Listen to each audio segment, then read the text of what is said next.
Et maintenant, remontons le temps au musée des arts et métiers. Dès l'Antiquité, la chimie permet la transformation de matériaux que le milieu naturel met à la disposition de l'homme. Les connaissances sont précaires et le savoir de l'époque est essentiellement empirique. La maîtrise du feu conduit à la naissance de la métallurgie. Certaines plantes sont utilisées en médecine. Certains végétaux, mollusques ou pigments minéraux permettent l'application de colorants comme l'indigo, la pourpre antique ou l'ocre qui conduisent à l'industrie de la teinturerie. Au Moyen Âge, les alchimistes cherchent en premier lieu un corps capable de transmuter en or ou en argent des métaux moins nobles comme le fer ou le plomb. Cette quête permet des innovations techniques comme la mise au point de divers procédés, des filtrations, des distillations, des purifications, des cristallisations et l'utilisation d'accessoires de laboratoire, les creusets, les bains-maries, les balances. Le XVIIe siècle voit les débuts de la recherche et l'établissement de lois fondamentales.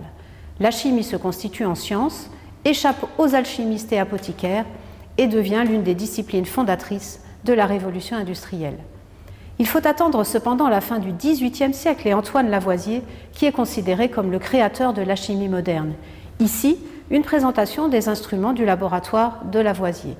À 30 ans, Lavoisier se consacre à sa passion, la chimie. Immensément riche, il conçoit et construit ses propres appareils, réalise ses expériences, pèse les produits chimiques, mesure les volumes des gaz dégagés ou des liquides produits au cours des réactions qu'il étudie. C'est une véritable révolution. Lavoisier est le premier à réaliser des expériences quantitatives. C'est lui qui énonce en 1777 la première version de la loi de conservation de la masse. Rien ne se perd, rien ne se crée, tout se transforme. Avec lui, la matière révèle ses secrets. Lavoisier établit la notion moderne d'éléments chimiques en 1789 et les chimistes, très vite, cherchent à classer les éléments en fonction de leurs propriétés chimiques.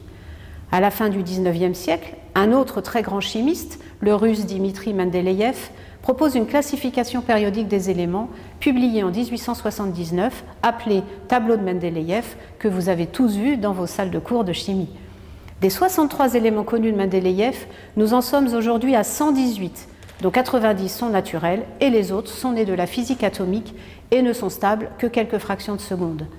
Partout dans le monde, la chimie connaît un essor incroyable. À la fois académique et industriel, la chimie joue un rôle absolument essentiel dans les progrès technologiques du XXe siècle.